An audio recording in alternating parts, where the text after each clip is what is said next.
Now my mouse doesn't work. Sometimes you gotta bang it.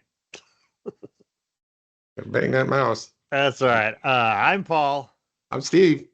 And this is Check Your Shelf.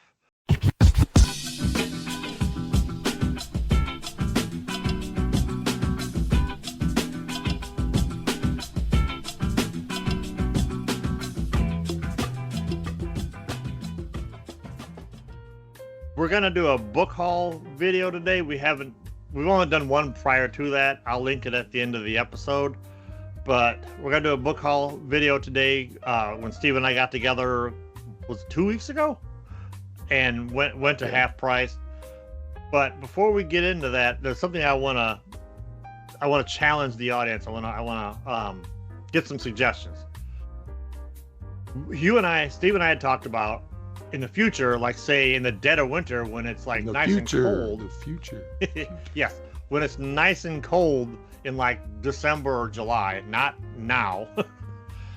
We're thinking about doing, since we did so much like Antarctic horror and winter horror during Horror Mayhem, we want to do it again.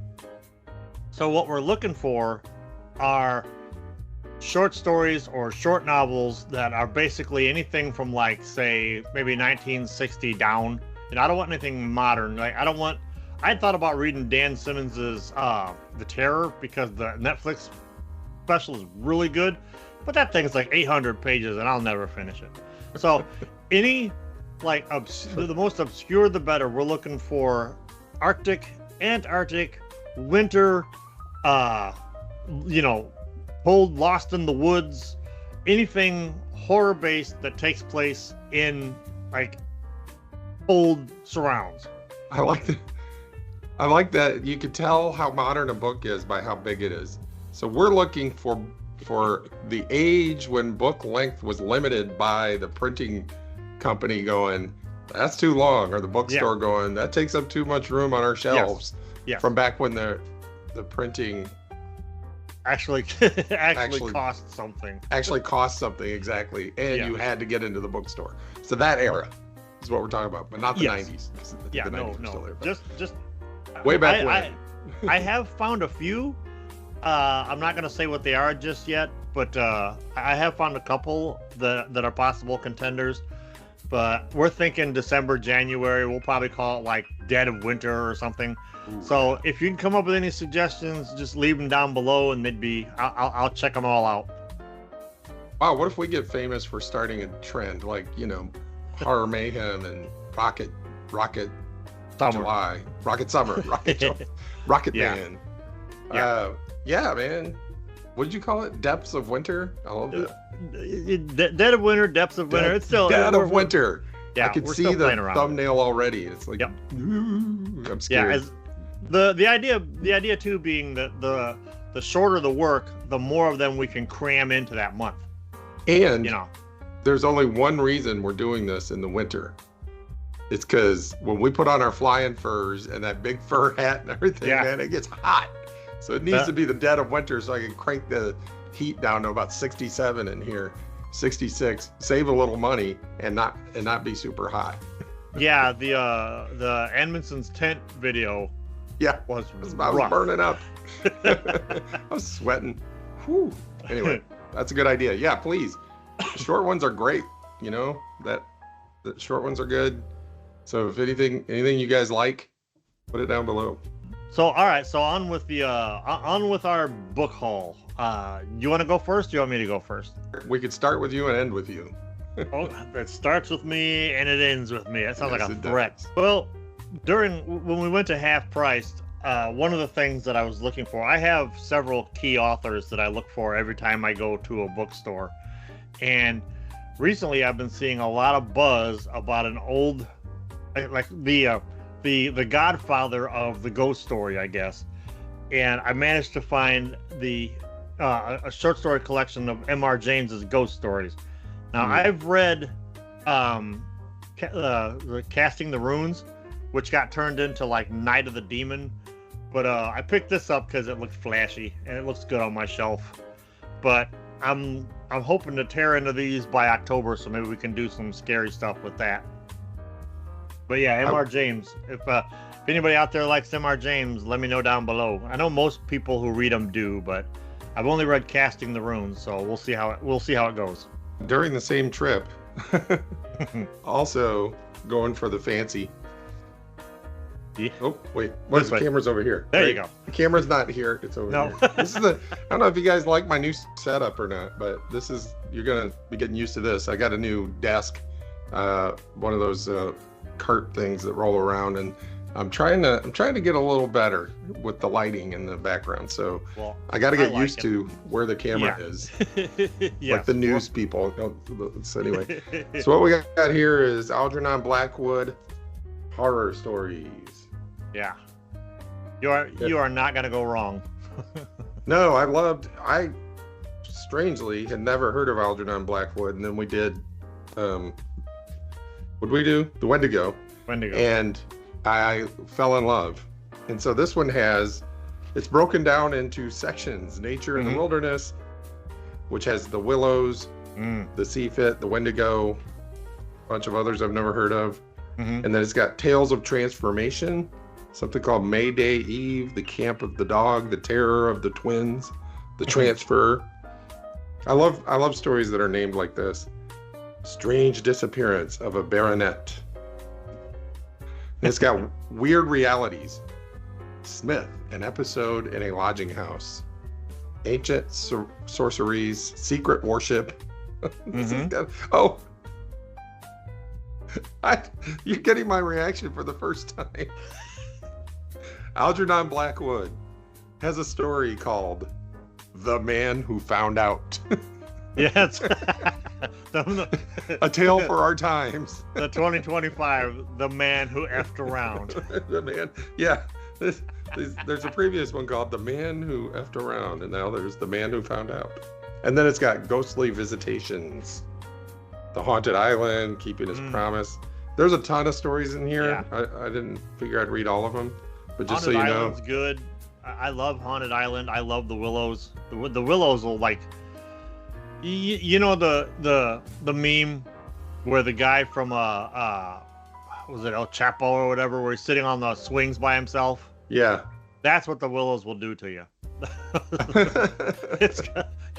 You're gonna send me like a selfie of you just sitting on your swing. You went out and bought a swing to sit in it just to digest the Willows. One of the other key authors that I always look for, and I'm infamous for telling people that I really don't like science fiction, but I have a weird amount of science fiction in my book collection, mostly because I like key authors a lot. And one of my favorite authors is an author that most people don't probably know about. If you know about him, let us know down below. But I found a copy of H.B. and Piper's The Cosmic Computer. Let's see if I can get it in camera. Now, H.B. and Piper wrote one of my favorite books of all time, which is up here somewhere. And when I say I like Piper, I like H.B. and Piper. Yeah. Yeah, but he wrote Little Fuzzy, which was a absolute game changer for me. I fell into this story backwards because I fell in love with Michael Whalen's art, saw it in some portfolio books, and then found the paper, the hardback at the library, and went, "What? The book?" So, yeah, and it's in the public domain, strangely. But yeah, so this is The Cosmic Computer, formerly known as, what is it got here?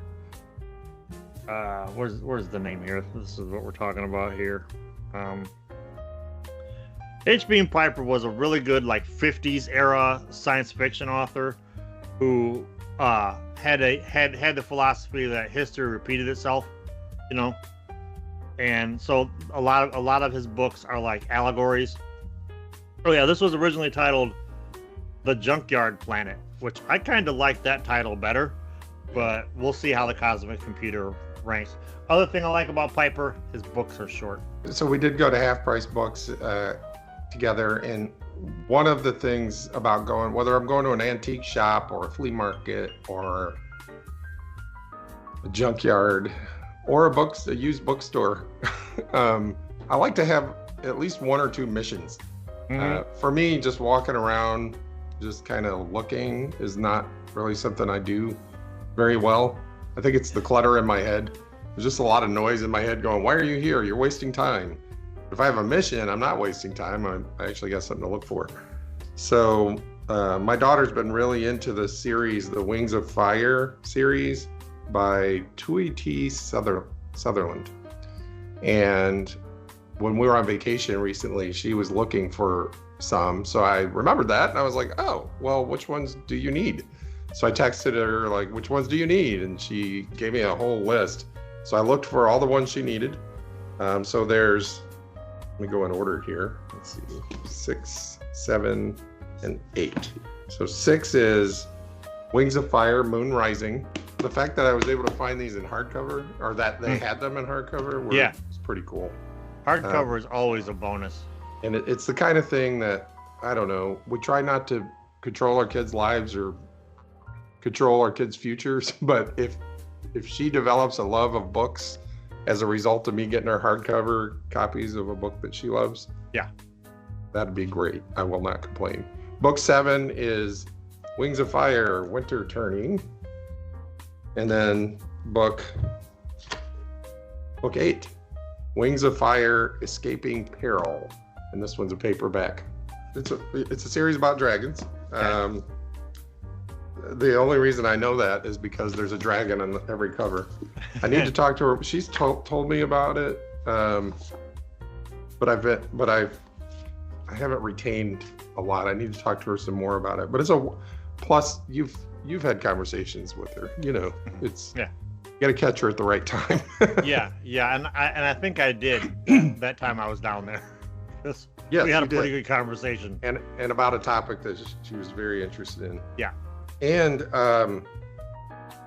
finding these in half-price books was harder than it needed to be.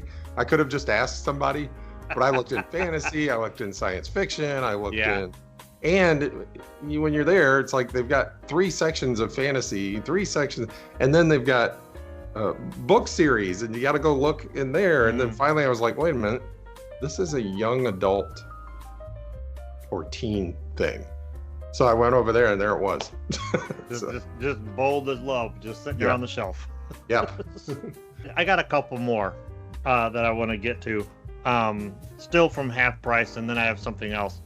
But another one of the authors that I look for all the time is literally anything by Michael Moorcock. And in this case, I found The Quest for Tanalorn, which is the third book in the Chronicles of Castle Brass. Now, that's not just like something that like Sylvester Stallone, Yosemite Sam would like yell out as a curse, but there's something about Michael Moorcock. Michael Moorcock, he's probably okay. I'll pause. What's that to do with Yosemite? Because the third book in the Chronicles of the Castle Brass, it just sounds like him swearing. Oh, Castle Brass and Sassafras, I get it. All right, yes, got it. Anyway, Moorcock is probably most famously known for creating Elric, who is like this really great, just amazing anti-hero. One of the original early anti-heroes. His grasp of reality that he puts down in his books is not what we're used to. I've never read any of this series, but again, this is one of those things where I find a Moorcock book for cheap, I pick it up. There's also an argument to be made that Moorcock is the godfather of the steampunk genre, and if you've read like the Warlord of the Air series, that you'd understand. But yeah, he's amazing. He is he's still alive too. He's like 97 years old and he's still writing books. I don't know when this one came out, but it wasn't that long ago by our standards. Yeah, like 1981. So, he's still putting out books to this day. Still hope for me. There is. I got 40 years to write books if I started today. I doubt you'd get done the volume that this man has. He's very prolific, huh? Yeah, he is. And it's hit or miss. I sing his praises, but they're not all great. But he writes everything from science fiction to fantasy, and is worth grabbing. You know, I can't recommend his Elric series enough. If anybody has read the Chronicles of Castle Brass, other than maybe Yosemite Sam, let me know down below if it's worth it, and I'll try to seek out the rest in the series. Another author I always look for is Robert E. Howard, and like I said in the previous video about our trip to Half Price, you could scan the entire shelf, find nothing, walk away, come back, and it's there. And that was the case with the with this the Del Rey collection of the Solomon Kane, who, by the way, what hot take? I like Solomon Kane more than Conan. I said what I said. However, that's not to diminish Conan. It's to raise Solomon Kane. And I understand there would be no D&D without Conan, so I get it, because I've played D&D since '81. Anyway, this collects all the Solomon Kane stories that he wrote. They're illustrated, which I'm a big fan of. You get really cool little like insert art in the text, you know, and then you get show me that again. Sure. You get like really cool insert art. Why does it look like he's telling Donald Trump to go away? Because if Solomon Kane walked the earth today, he would do more than that. That guy's hair. Because Solomon Kane wandered the earth on a holy quest to destroy evil, no matter whether it was supernatural or just, you know, humans being terrible. So that would answer that question. I'm looking for another nice, like, just kick ass.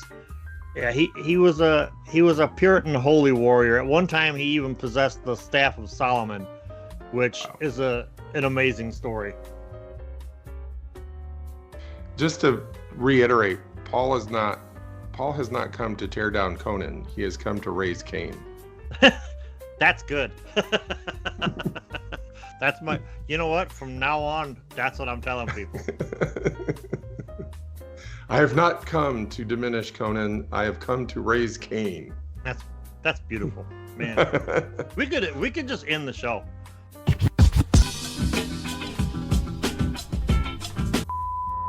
I did manage to find some books in addition to our little half-price book foray, because this is still June when we're recording this, and it was June on the Range reading event that Michael K. Vaughan had put together, where you read short classical, like short westerns from the era that when westerns dominated, you know, the bookshelves.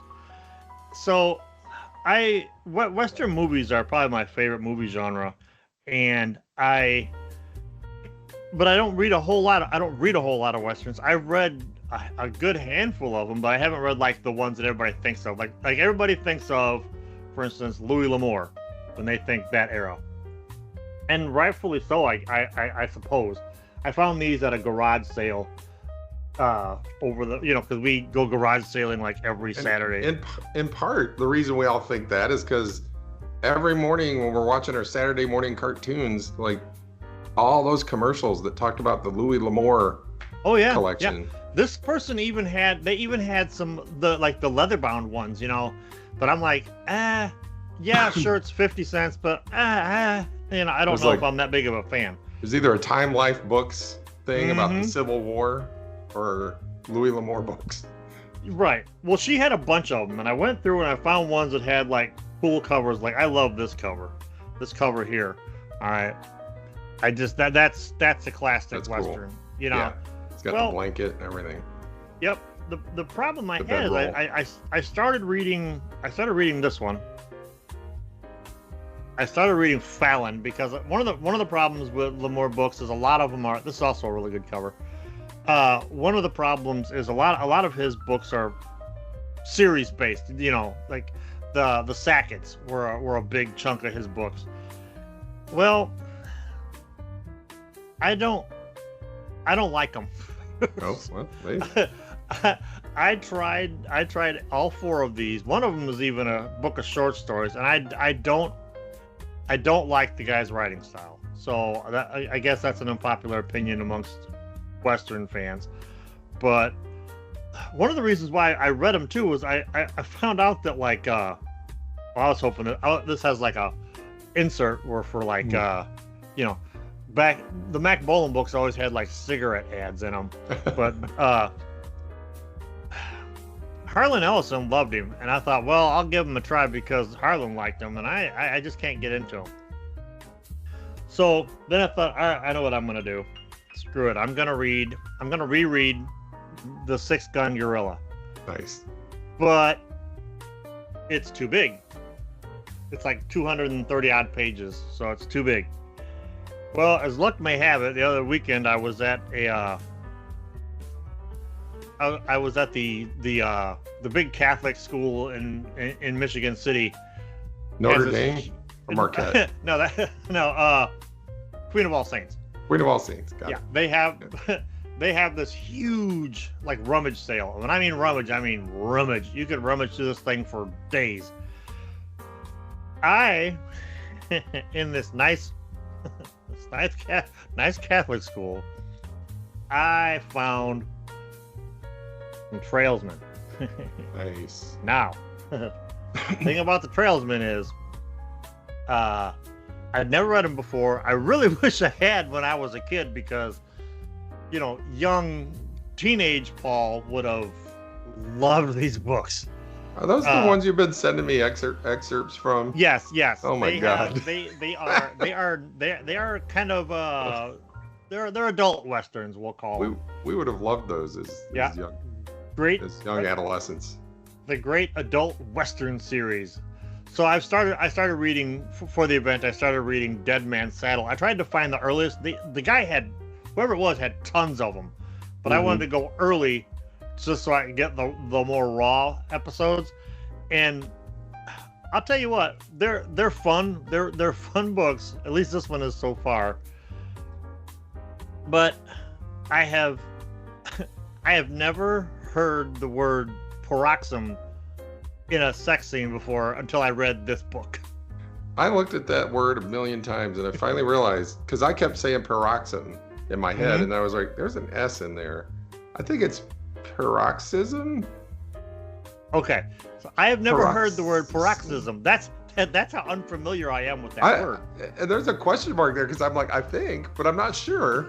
And I looked the word up as we both did, and I'm like, I don't think it means what he thinks it means, unless this person's having a medical incident. Which, I don't know, maybe when we were that age, we would have made the joke like, well, yeah, when I got done with her. Yeah, but I would not make that joke now. I would, were I Fargo, the hero of this series. Yeah. Were I Fargo, I would worry if my woman was having a paroxysm while we were doing the things. Dude. Yeah, if somebody's having a paroxysm, call 911, safe word, whatever. Yeah. But yeah, I kind of regret not buying more, but because they were like $0.25 a piece or something like that. But by the way, sorry. I'm interrupting you again. That's fine. And when I was looking, you sent me like this much of a snippet, and the word was in there like 3 or 4 times. Yeah. It's like one of those things. He's like, "Ooh, this is a good word," and then she had a paroxysm, and then during the paroxysm, this other thing happened. So I kept doing what I was doing, and she kept paroxysming. And I'm like, dude, you're overdoing it. Sorry, doing too much. We were joking about him having a what's this fella's name? John Sharp, if indeed that is his real name. Let us know down below who John Sharp really was. I only have a peripheral knowledge of this series, but we made the joke that does he have like a word a day calendar? Right. When he's writing his books. Paroxysm, but it's a medical calendar, and he doesn't realize it. Yes. He's sitting in the doctor's office. The next book is like, and I gave her a transfusion. Ooh. Dude. So he's in the doctor's office. There's a word of the day calendar. Oh my God, you guys. But So I picked up book 33, so I'll probably read that next, and I'll let you know if there's a new word in it, you know. Also, if you want my review of the 6-gun gorilla, let me know. I'll be glad to do a review about it. Oh, absolutely.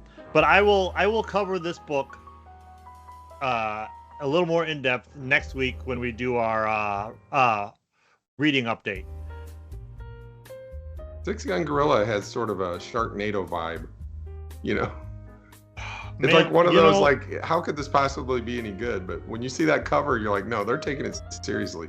Well, the way this came about is I'll do it really quick, and then we can probably wrap it up. This was a AI generated cover illustration that I grabbed off of the public domain Facebook group I belong to. This was okay. I've had this book for several years. It was before I understood what AI was. Okay. Also, I put this together myself because this appeared in a magazine, like a British magazine, like 100+ years ago, like 1911, I think. And it's so notorious that no one will claim who wrote it. If anybody happens, it's listed as anonymous. If anybody happens to have any idea who possibly wrote this, let me know. It is a lot of fun though. Yeah, I'll definitely review this if you guys want me to review it. Did you get so you got that from I grabbed the image. I grabbed the image from a Facebook group, and then I printed this up in Lulu, so it's print on demand. Right, Lulu, that's it. Yeah. You got to print it on demand from Lulu. Hey man, if it's good, I say we, like I have anything to do with it.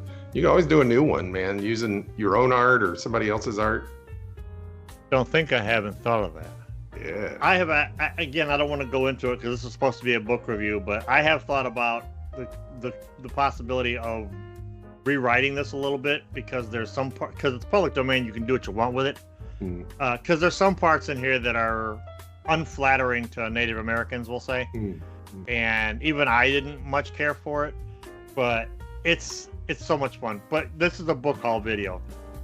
Dead Man's Saddle.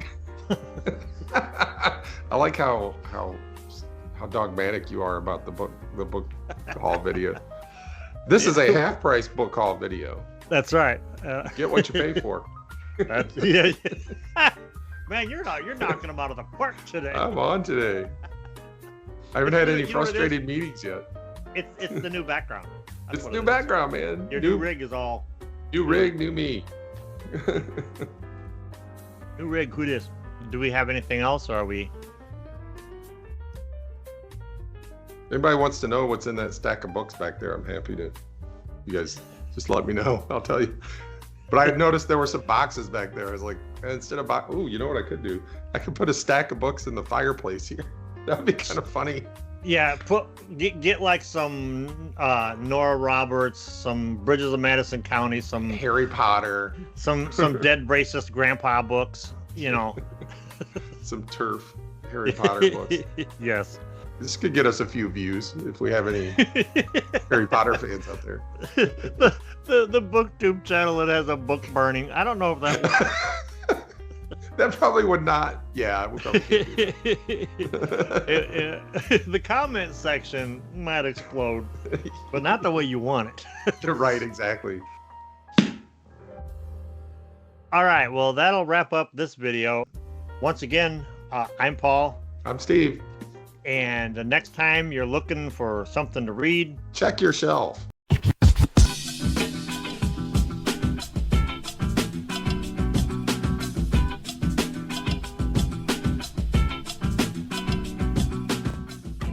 For those of you who came here looking for the ASMR channel, Half Price Books does a really good job with their price stickers. I'm sorry, I kicked the desk, and so I moved around a little bit. I'm sorry about that. But the Half Price Books does a really good job with their stickers, so I'm going to go ahead and take this one off right now. Just a second. Okay, I gotta get a fingernail under there. Okay, here we go. Make sure you're wearing headphones. It works best if you're wearing headphones. Okay, here we go.